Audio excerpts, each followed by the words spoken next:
The hull breach gaped like a wound in the station's side, frost crystals glittering where atmosphere had once flowed.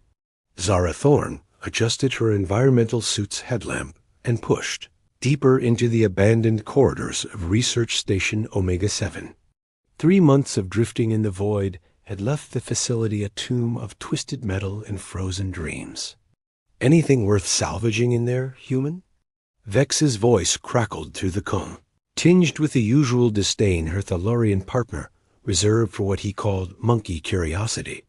His 4 arms made him invaluable for heavy lifting, but his attitude toward exploration grated on her nerves. Still looking, Zara replied, her breath fogging the visor as she navigated through what had once been a laboratory.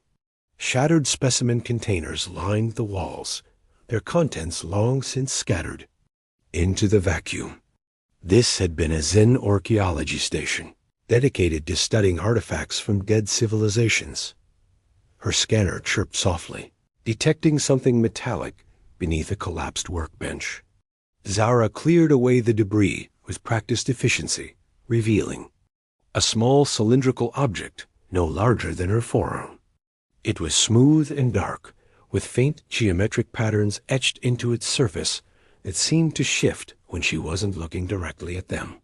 "Found something," she announced, carefully lifting the artifact. It was surprisingly heavy for its size, and warm to the touch even through her gloves. Vex's massive form filled the breach opening as he squeezed through, his scaled hide gleaming in the artificial light. "Let me see this treasure you've discovered." His tone suggested he expected disappointment. Zara held up the cylinder, rotating it slowly. "Looks like some kind of weapon. See these activation runes?" Vex's 4 eyes focused on the object, and he barked out a harsh laugh. "That pathetic thing? It looks like a child's toy. Where are the power cells? The targeting systems? The ammunition feeds?" He gestured dismissively with 2 of his arms. "Probably some primitive culture's idea of advanced technology." "The readings suggest otherwise," Zara said, consulting her scanner.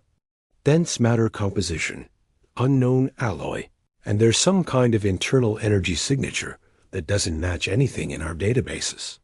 "Humans," Vex sneered, "always imagining mysteries where none exist.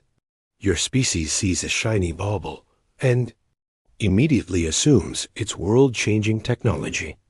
Zara's jaw tightened. 3 years of partnership with the arrogant Thalorian had taught her when to argue and when to simply prove her point. She found what appeared to be an activation switch, a small depression that fit perfectly beneath her thumb. "Careful with that," Vex said, though his tone remained mocking. "You might hurt someone with your ancient alien flashlight." The moment Zara's thumb pressed the switch, the corridor filled with a low harmonic hum that seemed to resonate in her bones. The geometric patterns on the cylinder blazed to life with cold silver light, and the air itself began to shimmer around the device's tip. Vex's mocking expression vanished as his environmental suit's radiation detectors began screaming warnings. "What did you do?" "I don't know," Zara admitted, watching in fascination as space itself seemed to bend and twist around the weapon's focus point. The metal wall at the corridor's end began to ripple like water and simply ceased to exist, leaving a perfectly spherical void that extended far beyond what should have been possible. "Turn it off," Vex demanded, his earlier arrogance replaced by naked fear. "Turn it off now." Zara released the switch, and the phenomenon immediately stopped. The weapon returned to its dormant state, leaving only the impossible sphere of nothingness, where solid matter had been. Through the void, she could see stars that should have been blocked by the station's bulk. "What kind of weapon can erase matter itself?" she whispered. Vex was already backing toward the breach, his 4 arms shaking. "The kind that ended civilizations. We need to leave, now." But Zara couldn't tear her eyes away from the artifact in her hands. She had found something that could reshape reality itself, and despite the danger, She felt the familiar thrill of discovery that had driven her to become a salvage operator in the first place. The universe had just become a much more dangerous place.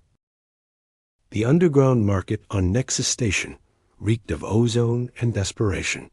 In the shadowy alcoves carved from asteroid rock, beings from a dozen species bartered for weapons, information, and favors. Keck's Vorthic's reptilian scales gleamed under the flickering neon signs as he made his way to his usual booth, the mysterious artifact secured in a reinforced case. Word traveled fast in the criminal underworld. Within hours of Zara's discovery reaching the black market networks, buyers had begun circling like scavengers around fresh carrion.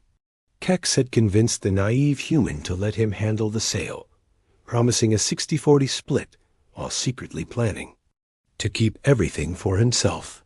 "So this is the famous doomsday device," sneered Torax Ironjaw, a cyborg mercenary whose reputation preceded him through half the galaxy.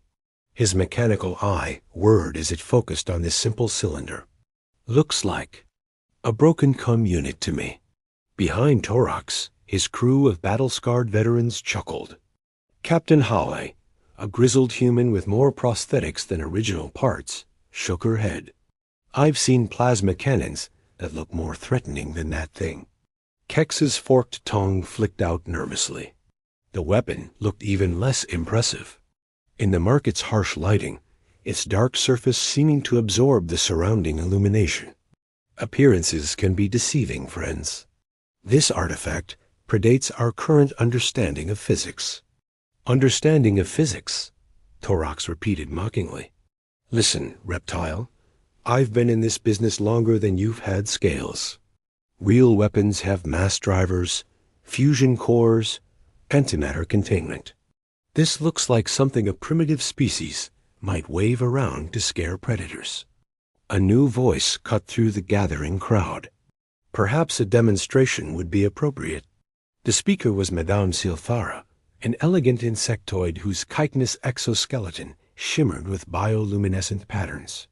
Her species, the Zephyrians, were known for their patience and cunning in business dealings. Kex hesitated. He had witnessed the weapon's power secondhand through Zara's recordings, but actually using it in a crowded market seemed inadvisable. "The power requirements are quite specific ... "Convenient excuse," Halle interrupted. "Every con artist says their product is too dangerous to demonstrate." The mockery from the assembled buyers grew louder. Several began to leave, muttering about wasted time and false promises. Kex watched his potential fortune walking away and made a desperate decision. "Very well," he announced, lifting the artifact from its case. "But I suggest everyone step back." The cylinder felt strangely warm in his scaled hands, and he could swear he felt something stirring within its depths. Following Zara's instructions, he located the activation point and prepared to press it. "Wait," Madame Silthara interjected, her compound eyes reflecting concern. "Perhaps we should relocate to a more controlled environment?" But Torax was already laughing. "Afraid of the scary alien stick? This is rich. Go ahead, reptile. Show us how your toy works." Kex aimed the weapon toward an empty section of the market's rock wall and activated it. The harmonic hum filled the air instantly, causing several species with sensitive hearing to stumble backward. The geometric patterns blazed with that same cold silver light, and reality began to bend. The wall didn't just disappear, it was negated, erased from existence so completely that the space it had occupied became a perfect sphere of absolute void. Through the breach, they could see into the market's neighboring section, where startled vendors were staring back at them through the impossible opening. The laughter died instantly. Torax's mechanical eye sparked as its sensors overloaded, trying to process what they were witnessing. Captain Hale's prosthetic arm twitched as its radiation detector screamed warnings. "Impossible," she breathed. "Not impossible," Madame Silthara said quietly. her bioluminescent patterns shifting to colors that indicated deep fear among her species. We have stories, ancient legends of weapons that could unmake reality itself. They destroyed the first civilization that created them. Kex deactivated the device, but the damage was done. Where solid rock had been, only emptiness remained. The market's artificial atmosphere was already rushing to fill the void, creating dangerous pressure differentials. "How much?" Torax demanded, his earlier mockery replaced by naked avarice. "Name your price." "No." Madame Selthara stepped forward, her elegant form trembling. "This weapon should not exist. It violates the fundamental laws that hold our universe." Together, but other buyers were already shouting offers, credits and resources beyond imagining. Kex's reptilian brain calculated the astronomical sums being thrown around, and greed overcame caution. "The bidding starts at 50 million credits," he announced as chaos erupted around him. Kex failed to notice the small surveillance drone. That had recorded everything, already transmitting the footage to military intelligence networks across 3 star systems. The weapon was no longer a secret. Admiral Sarah Chun stood before the tactical display in her flagship's command center, watching the largest alien armada in recorded history advance toward human space. 2,000 vessels of the Hegemony Coalition moved in perfect formation, their combined firepower capable of sterilizing entire star systems. 24 hours until they reached the Meridian Line, reported Commander Torres, her tactical officer. Once they cross that boundary, they'll be within striking distance of our core worlds. Sarah's weathered face remained impassive, but inside, dread coiled in her stomach like a living thing. 40 years of military service had prepared her for many scenarios, but not this. The hegemony represented 17 alien species united in their belief that humanity's expansion had to be stopped permanently. "Admiral," came a voice from behind her. She turned to see Dr. Elizabeth Kane approaching, her scientific advisors. Usually composed demeanor, cracked by barely contained excitement and terror. "The analysis of the weapon is complete." Sarah gestured toward her private briefing room. "Show me." The holographic display materialized above the conference table, showing the cylindrical artifact in perfect detail. "We've confirmed the intelligence. Reports from Nexus Station," Dr. Kane began. "This device operates on principles we don't fully understand, but the effects are unmistakable." The display shifted to show the footage from the black market demonstration. "It doesn't destroy matter in any conventional sense. It appears to temporarily reverse the quantum fluctuations that give matter its fundamental existence. In essence, it convinces reality that the targeted area never existed." "Range and power?" Sarah asked curtly. "Theoretically unlimited. The weapon seems to draw energy from quantum vacuum itself. Our models suggest it could create spherical voids up to planetary diameter." Dr. Kane's voice dropped to a whisper. "Maybe. Larger." Sarah stared at the artifact as the implications crashed over her. One weapon, one shot. She could end the war before it truly began, but at a cost that would make her name synonymous with genocide throughout the galaxy. "Recommendations?" she asked. "From a purely tactical standpoint, the weapon gives us absolute superiority," Dr. Kane replied. "One shot could eliminate their entire fleet. Another could erase their home worlds from existence. And from a moral standpoint?"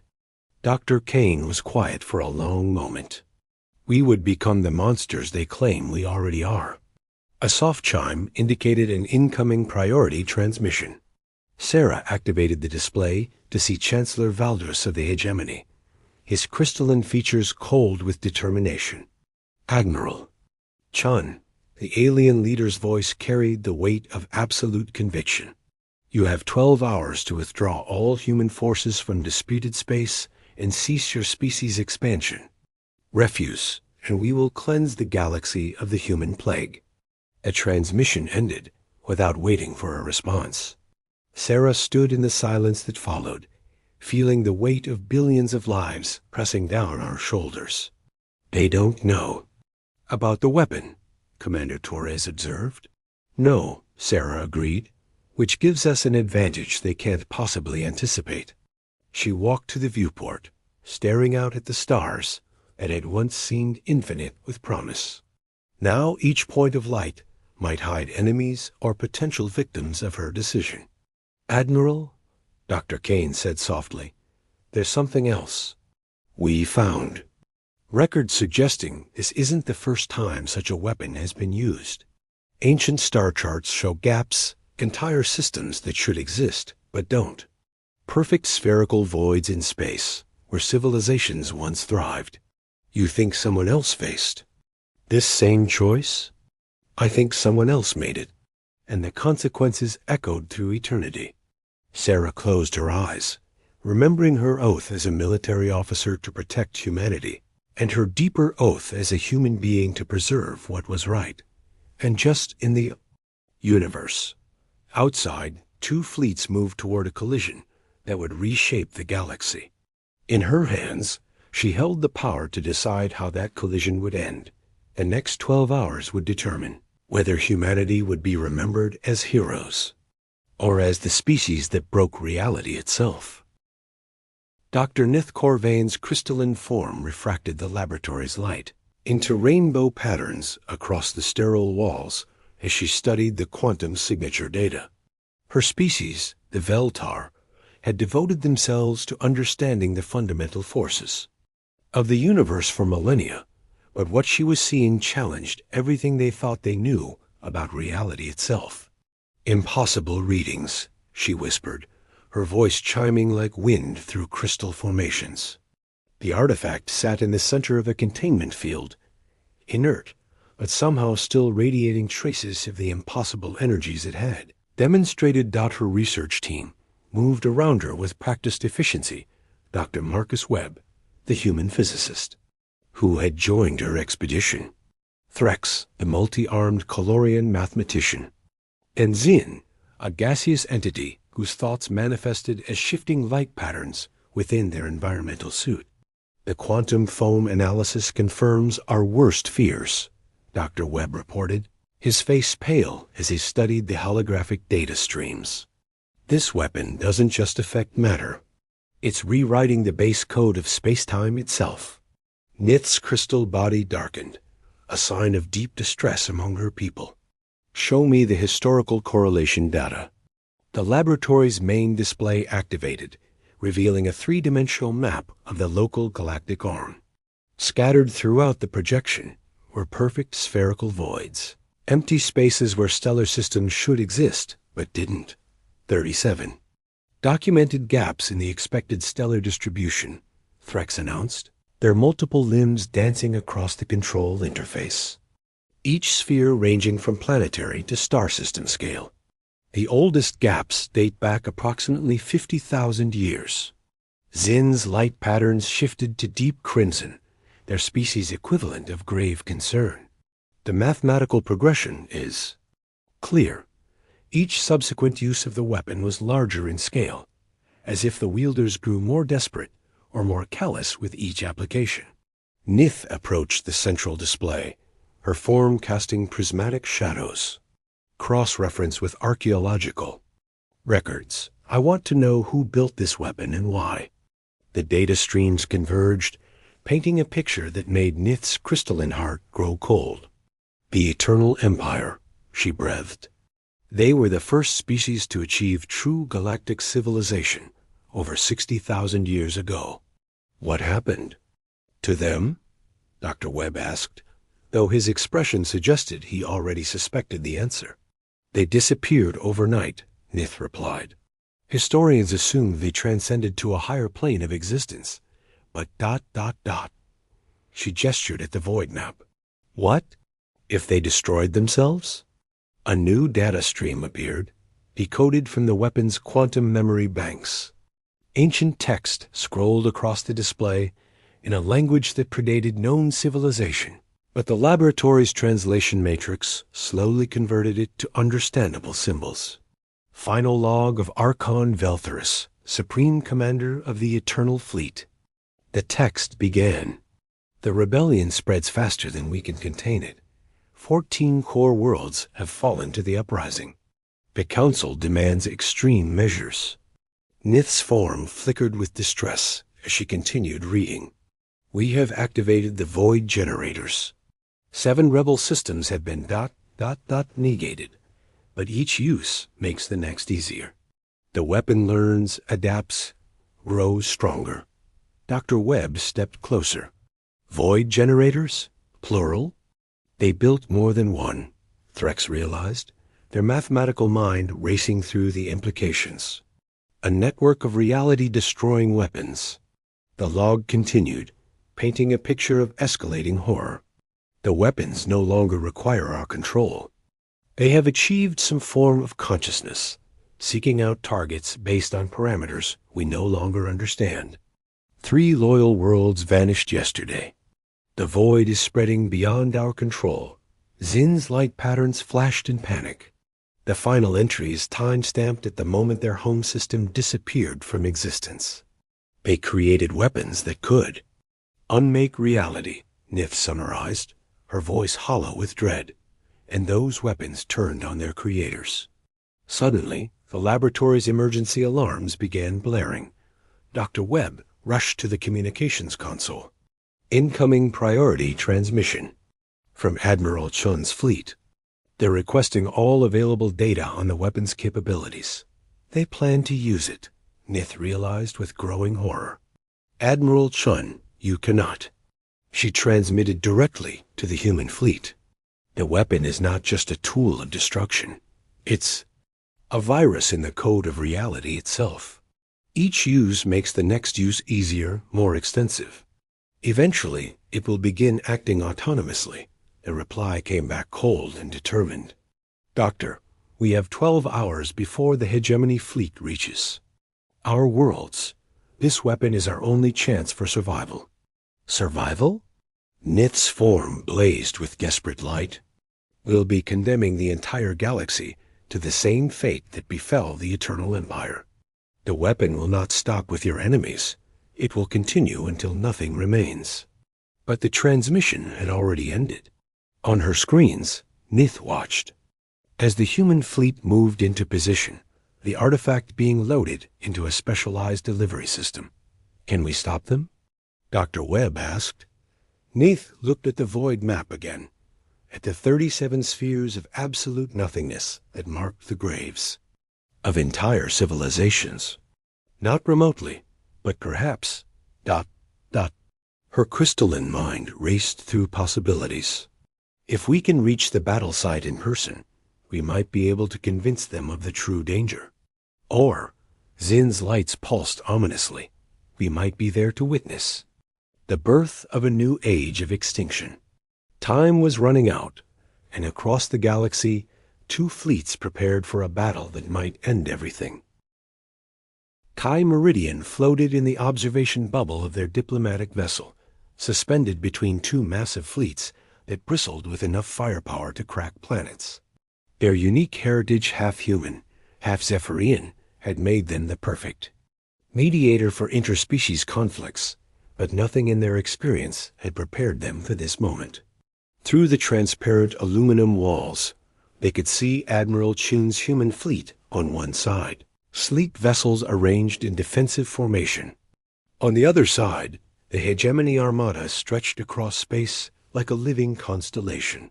17 different species united in their determination to end humanity's expansion. Both fleets are holding position, reported Arya. Their ships? Artificial intelligence.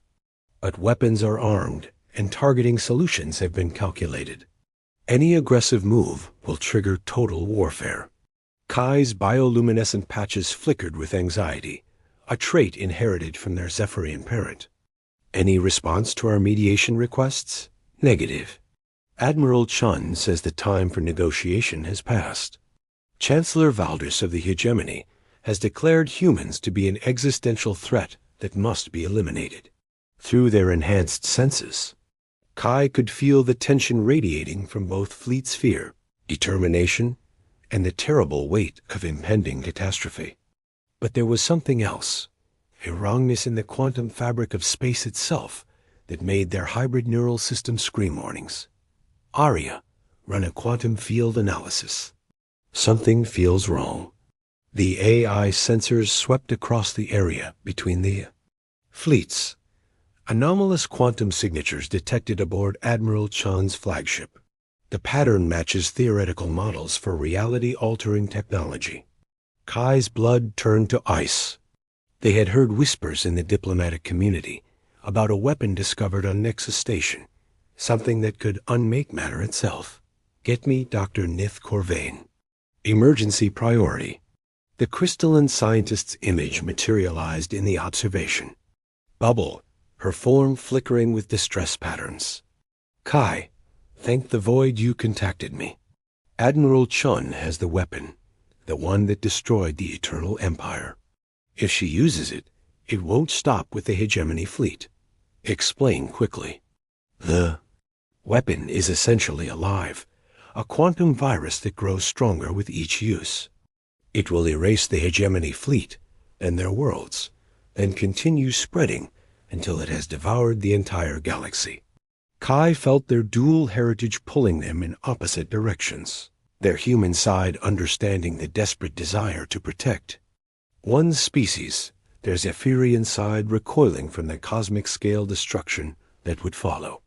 Can you transmit the historical data to both fleets? Already tried. They're not listening. Fear has made them deaf to reason. An energy surge from the human fleet caught Kai's attention. Admiral Chun's flagship was powering up some kind of delivery system.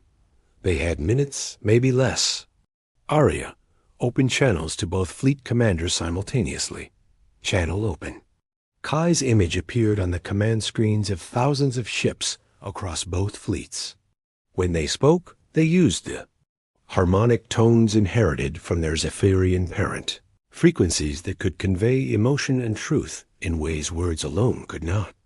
Admiral Chun, Chancellor Valdris, you stand on the brink of a choice that will echo through eternity. They began, their voice carrying across space with desperate urgency.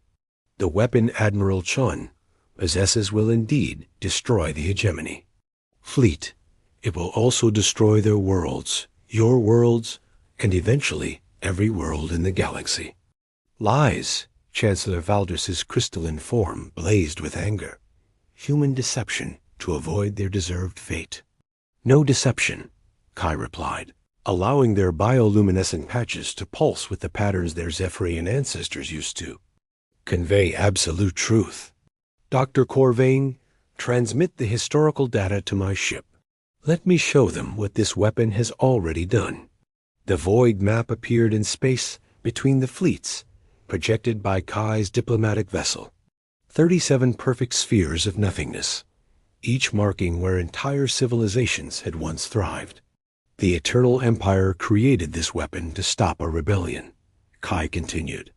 They used it first on 7 worlds, then 14. Then it began, acting on its own, consuming everything in its path, including its creators. The silence that followed was deafening. On both sides, fleet commanders stared at the evidence of civilizations erased so completely that they had never even been myths. Admiral Chun's voice came across the comm, heavy with the weight of command. If we don't use it, humanity dies. Today, if you do use it, everything dies eventually, Kai replied. But there is a third option. They took a deep breath, knowing they were about to propose something that would change their life forever.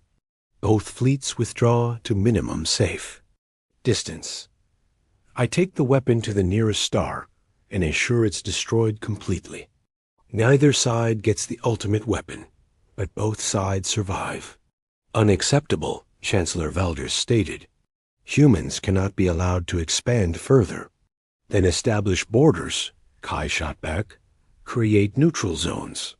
Build monitoring stations. But don't end the universe because you can't agree on boundaries. The energy readings from Admiral Chun's ship spiked.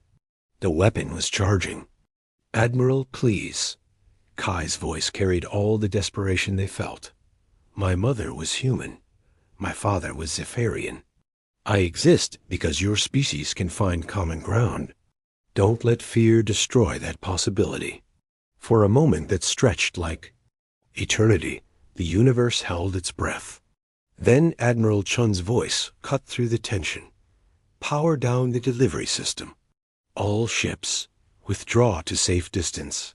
Chancellor Valdris hesitated then. Hegemony fleet matched their withdrawal. "But if humans advance beyond the meridian line—" "We won't," Admiral Chun replied. "We have a lot to discuss, and apparently an ancient weapon to properly dispose of." As both fleets began their careful withdrawal, Kai felt the terrible tension. In space beginning to ease.